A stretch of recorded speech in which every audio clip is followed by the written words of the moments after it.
ஆண்டவராகிய இயேசுவின் நாமத்தினாலே இந்த விடியலை தேடி நிகழ்ச்சிக்கு உங்களை வரவேற்கிறேன்.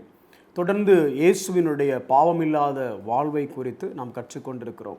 ஏனெனில் பேதுரு சொல்லும் பொழுது இயேசு நீங்கள் பின்பற்றத்தக்க அடிச்சுவடுகளை வைத்து சென்றிருக்கிறார் என்று எழுதுகிறார். இன்னொன்று கொஞ்சம் நம்ம இயேசுவினுடைய பார்வையில் இது குறித்து பார்க்கும் பொழுது இயேசுவே ஒரு காரியத்தை சொல்லியிருக்கிறார். என்ன சொல்லியிருக்காருன்னா, என்னை பின்பற்றுங்கள் அப்படின்னு சொல்லி, குறிப்பாக the last disclosure of Jesus Christ அப்படின்னு சொல்லக்கூடிய அந்த கடைசி நேர உரையாடல் அல்லது கடைசி பிரசங்கம், அந்த காரியத்தை நம்ம படிக்கும் பொழுது தன்னுடைய சீஷர்களோடு அவர் பேசி கொண்டிருக்கும் பொழுது யோவான் 13வது அதிகாரம் 15வது வசனம் இப்படி சொல்லுகிறது, நான் உங்களுக்கு செய்தது போல நீங்களும் செய்யும்படி உங்களுக்கு மாதிரியை காண்பித்தேன். மாதிரியாக இருக்க சொன்னேன் அப்படின்னு சொல்லலை, மாதிரியை அவர் காண்பித்தார். இதனுடைய பின்னணி உங்கள் எல்லாருக்குமே தெரியும். இயேசு தன்னுடைய சீஷர்களுடைய கால்களை கழுவுகிற அந்த சம்பவத்தின் பின்னணியில் தான் இந்த காரியத்தை அவர் சொல்கிறார். ஸோ இந்த கால்களை கழுவுறதை குறித்து நம்ம கொஞ்சம் அதனுடைய பின்னணியை யோசித்தோம் அப்படின்னா, இந்த மிடில் ஈஸ்டர்ன் கண்ட்ரீஸில் இது என்ன மாதிரி ஒரு கலாச்சாரம் அல்லது என்ன மாதிரி ஒரு கஷ்டம், அவங்களோட நாகரிகம் எப்படின்னா, அங்கே இருக்கிற அடிமைகள் என்ன பண்ணுவாங்க அப்படின்னா, வீட்டுக்கு வந்திருக்கக்கூடிய விருந்தாளிகளின் கால்களை அவங்க கழுவுவாங்க. அப்போ நல்லா கவனித்து பார்த்தீங்கன்னா, விருந்தாளிகளுடைய கால்களை அடிமைகள் கழுவுறாங்க. அப்போ யாருடைய கால் கழுவப்படுகிறது? ஏறக்குறைய முதலாளி லெவலுக்கு இருக்கக்கூடியவங்களுடைய கால்களை அடிமை கழுவுறான். ஆனால் இங்கே இந்த சூழல் அப்படியே தலைகீழ இருக்குங்கிறத நம்ம பார்க்குறோம். எப்படி இருக்குது? இயேசு தான் இந்த இயேசுவினுடைய சீஷர்கள். அப்போ இயேசு லார்ட், அங்கே அவர் ஆண்டவராக இருக்கிறார், அவரை பின்பற்றுகிற சீஷர்களாக இவங்க இருக்கிறாங்க. அப்போ இந்த சீஷர்கள் தான் இயேசுவினுடைய காலை கழுவியிருக்கணும், அதுதான் முறை. ஆனால் இங்கே என்ன நடக்குது? இயேசு தன்னுடைய சீஷர்களுடைய கால்களை கழுவுகிறார். இதிலிருந்து நம்ம கற்றுக்கொள்ளக்கூடிய பாடம் அநேக காரியங்கள் இருந்தாலும் குறைவான நேரம் இருக்கிறதுனால ஒரு சில காரியத்தை கொஞ்சம் நம்ம யோசிக்கும்படி அதை சொல்லலாம் அப்படின்னு யோசிக்கிறேன். இதனுடைய பின்னணியை நான் பார்க்கும் பொழுது அதில் ஒரு வார்த்தையை பாருங்களேன், மாதிரியை காண்பித்தேன் அப்படின்னா, நான் உனக்கு ஒரு மாதிரியை காண்பிச்சிருக்கிறேன். அப்போ இங்கே யார் மாதிரி?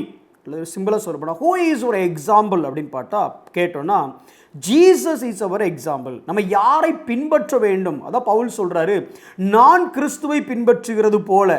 பவுல், நீங்கள் யாரை பின்பற்றுறீங்க? கிறிஸ்துவ தான் பின்பற்றுறேன். அப்போ நாம் யாரை பின்பற்ற வேண்டும் என்று சொன்னால், நமக்கு மாதிரி யாருன்னா, மேபி நம்மளுடைய சபை போதகர் நமக்கு மாதிரி அப்படின்னு எடுத்துக்கொள்ள முடியாது. இல்லை மிக பிரபலமான தேவ ஊழியர்கள் நமக்கு மாதிரியாக எடுத்துக்கொள்ள முடியுமா அப்படின்னா அதுவும் சரியாக இருக்காதுன்னு நினைக்கிறேன். ஏன் இதை உங்களுக்கு பிரசங்கம் பண்ணுற நான் மாதிரியா அப்படின்னா நிச்சயமாக அப்படி இருக்க முடியாது. ஏன்னா நம்ம எல்லாருமே அநேக விஷயங்களில் தவறுகிறோம். அப்படி தான் யாக்கோபு எழுதுகிறார், நாம் எல்லாரும் தவறுகிறோம் அப்படின்னு எழுதல அவர், நாம் எல்லாரும் அநேக விஷயங்களில் தவறுகிறோம். அப்போ இந்த நாம் அப்படிங்கிற வார்த்தையில் யாரை சேர்த்துக்கிறார் அப்படின்னா, அன்னைக்கு இருந்து அப்போஸ்தல திருச்சபையினுடைய பிஷப் அப்படின்னு வச்சுக்கலாம். யார்? அந்த யாக்கோபு. இந்த யாக்கோபுட்ட கேட்டு தான் பவுல் பல காரியங்களை டிஸ்கஸ் பண்ணுறாரு. அதாவது சில பிரச்சனைகள் வரும் பொழுது இந்த யாக்கோபுடைய சொல்லு தான் ஃபைனல் ஒரு ஜஸ்ட் அல்லது ஃபைனல் டிக்ளரேஷனாக ஒரு வேர்டிக்டாக இருக்குது. அப்படிப்பட்ட யாக்கோபு எழுதும்போது என்ன சொல்கிறாரு அப்படின்னா, நாம் எல்லாரும் அநேக விஷயங்களில் தவறுகிறோம். அப்போ என்ன சொல்ல வராங்க? யாரை எக்ஸாம்பிளாக எடுத்துக்கலாம் அப்படின்னா, இங்கே இயேசு சொல்கிறாரு, என்னை மாதிரியாக எடுத்துக்கோ, நான் இங்கே செஞ்ச காரியத்தை பாரு அப்படிங்கிற. என்ன செய்தார்? சீஷர்களுடைய கால்களை அவர் கழுவினார். இது தாழ்மையின் அடையாளம். அது ஒரே வரியில் நமக்கு தெரிஞ்சிடும். அதை குறித்து விளக்கணுங்கிற அவசியம் இல்லை. ஏன்னா அவர் தன்னை தாழ்த்துகிறத பார்க்குறோம்.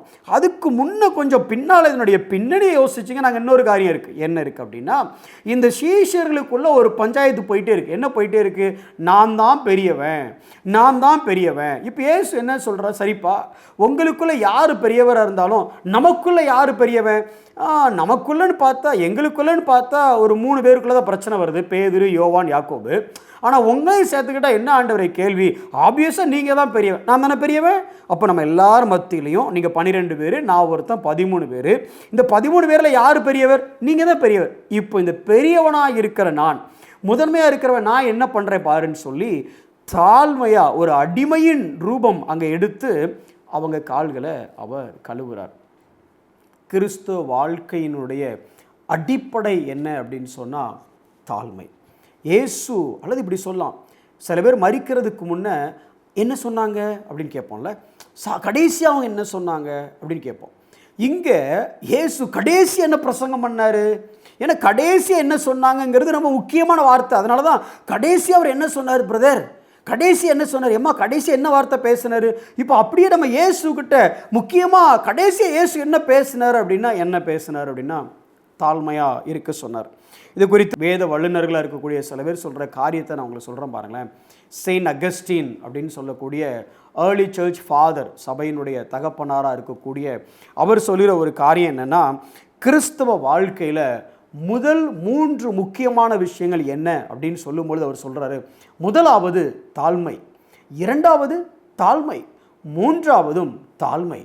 செயின்ட் அகஸ்டின் சொல்கிறாரு. இன்னும் சொல்லப்போனால் ஒரு மிகப்பெரிய ஆத்தர், ஒரு கிரேட் திங்கர் ஜி.கே. செஸ்டர்டன் அவர் சொல்லும்போது அவர் சொல்லுகிறாரு, ஒரு கிறிஸ்தவனாக இருக்கிறவன் அல்லது ஒரு பெரிய தலைவனாக இருக்கிற நினைக்கிறவன் தான் எவ்வளோ கிரேட் ஆகணும் அப்படின்னு நினைக்கிறவன் தலைவன் இல்லை, மற்றவங்க எவ்வளோ கிரேட் ஆகணும்னு நினைக்கிறவன் தான் தலைவன். அல்லது அதை ஆங்கிலத்தில் இப்படி சொல்லலாம், எப்படி சொல்லலாம்னா, a really great man is one who makes others feel great. நான் பெரிய ஆளுன்னு நினைக்கிறவன் கிரேட் மேன் கிடையாது, அடுத்தவங்களை பெரிய ஆளுன்னு நினைக்க வைக்கிறான் பார்த்தீங்களா, அவன் தான் கிரேட். சும்மா எடுத்துக்காட்டுக்காக நான் உங்களுக்கு சொல்கிறேன், உபதேசமாக்க வேண்டாம். என்ன சொல்ல வரேன்னா, பேதுரு சொல்லியிருப்பார்ல, இந்த காலை இயேசுவே கழுவுனாருப்பா, இயேசு தொட்ட காலுப்பா இது. இப்போ என்ன ஆயிருது, என்னது இயேசு தொட்ட காலா, கொடுங்க நான் தொட்டு பார்க்குறேன், எக்ஸாம்பிளுக்காக சொல்கிறேன்.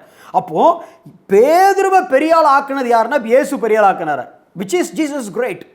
நீங்களும் நானும் தலைவராக இருக்கணும் அப்படின்னா நாம் எவ்வளோ பெரிய ஆளாக ஆகிறோங்கிறது இல்லை, நாம் எத்தனை பேரை பெரிய ஆளாக ஆக்குறோங்கிறது தான் ஒரு தலைவனுக்கு அழகு. அதுக்கு நமக்கு தேவை மிக முக்கியமானது தாழ்மை. அது ஆங்கிலத்தில் எப்படி சொல்லுவாங்க, how many people work for you அப்படிங்கிறது இல்லை, for how many people do you work. எத்தனை பேர் எனக்கு வேலை செய்கிறாங்க தெரியுமா அப்படிங்கிறது ஒரு தலைவனோட அழகு இல்லை, எத்தனை பேருக்காக நான் வேலை செய்கிறேன் தெரியுமா, அதுதான் ஒரு தலைவனுடைய அழகு. இதைத்தான் பேதுரு பின்னால் எழுதும் பொழுது இப்படி சொல்கிறார். மேபி அந்த காலை கழுவும் போது பேதுரு தான் சொன்னார், கழுவாதீங்க அப்படின்னு சொன்னார். அப்போ அந்த பேதுரு பின்னால் எழுதும் போது இப்படி எழுதுகிறார் அவரோட நிருபத்தில். 1 பேதுரு 5வது அதிகாரம் 5-6 வசனங்களில் இப்படி எழுதுகிறார்.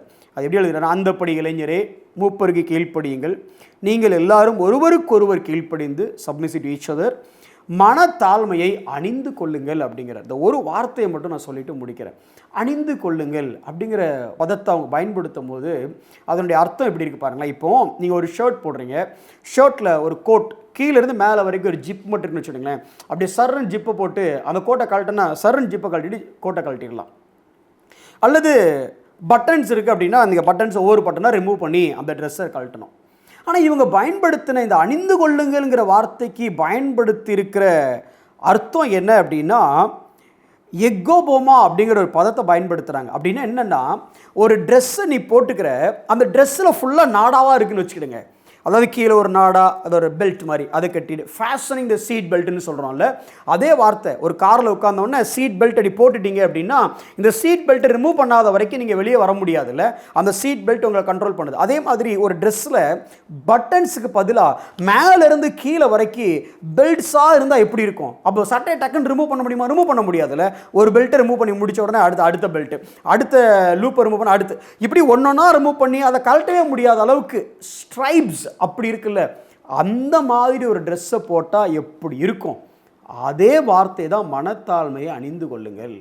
அப்படின்னா ஜிப்பு வச்ச ட்ரெஸ்ஸுனா சர்ன்னு கழட்டிடுவோம், ஆனால் மேலே இருந்து கீழே வரைக்கும் டேக் போட்டு ஃபுல்லாக கட்டிக்கிட்டு பெல்ட் போட்டு கட்டியிருந்தா ஒன்று ஒன்றா கலட்டுறதுக்குள்ளே டைம் முடிஞ்சிடும். அப்போ என்ன அர்த்தம்? எந்த சூழ்நிலை வந்தாலும் இந்த மனத்தாழ்மை உங்களை விட்டு போகாத மாதிரி கடல் ஒன் செல்ஃப் அப்படின்னு சொல்கிறாங்க. உங்களை நீங்களே கட்டிக்கிடுங்க, மனத்தாழ்மையை அணிந்து கொள்ளுங்கன்னு சொன்னால் மனத்தாழ்மையை உங்களை சுற்றி கட்டி வச்சிருங்க சார், அது உங்களை விட்டு போகாதபடி நெருக்கமாக கட்டி வச்சிருங்க. அப்படிப்பட்ட ஒரு வாழ்க்கை ஒரு கிறிஸ்தவனுக்கு தேவை. இன்றைக்கி கிறிஸ்துவனுடைய வாழ்விலிருந்து கற்றுக்கொள்ளக்கூடிய கிளைமாக்டிக், அதாவது மிக பிரதானமான ஒரு பாடம் என்ன? கடைசி என்ன சொன்னார்? தாழ்மையாக இருக்க சொன்னார். கடைசி என்ன சொன்னார்? மற்றவங்களுடைய கால்களை கழுவ சொன்னார். உங்களுக்கும் எனக்கும் அந்த மனப்பான்மை இருக்கா? மனத்தாழ்மையை அணிந்து கொள்வோம். கண்களை மூடி நாம் செபிப்போம். அன்புள்ள ஆண்டவரே, உமக்கு நன்றி செலுத்துகிறோம். இந்த நாளுக்காக உமக்கு நன்றி ஆண்டவரே. அப்பா, உம்முடைய சீஷர்களின் கால்களை நீங்கள் கழுவுனீங்க ஆண்டவரே. தங்களுக்குள் யார் பெரியவன் என்று தங்களுக்குள்ள காரசாரமாக விவாதித்து கொண்டிருந்த அவர்களுக்கு உங்கள் எல்லாரையும் விட பெரியவனாய் இருக்கிற நான் செய்யக்கூடிய காரியம் என்னவென்றால், மனத்தாழ்மையோடு உங்கள் கால்களை நான் கழுவுகிறேன். லார்டாக இருக்கிற நானே எப்படி இருந்தேன்னா, மாஸ்டராக இருக்கிற நானே அப்படி இருந்தேன்னா நீங்கள் எப்படி இருக்கணும் அப்படின்னு சொல்லி காமிச்சிங்களே. இன்றைக்கி நாங்கள் எத்தனையோ காரியத்தில் நாங்கள் கிரேட்டாக இருக்கணும், நாங்கள் பெரிய ஆளாக இருக்கணும்னு ஆசைப்படுறோம். இல்லை ஆண்டவரே, எத்தனை பேர் எங்களுக்காக வேலை செய்கிறாங்கன்னு இல்லை, எத்தனை பேருக்காக நாங்கள் வேலை செய்கிறோம்.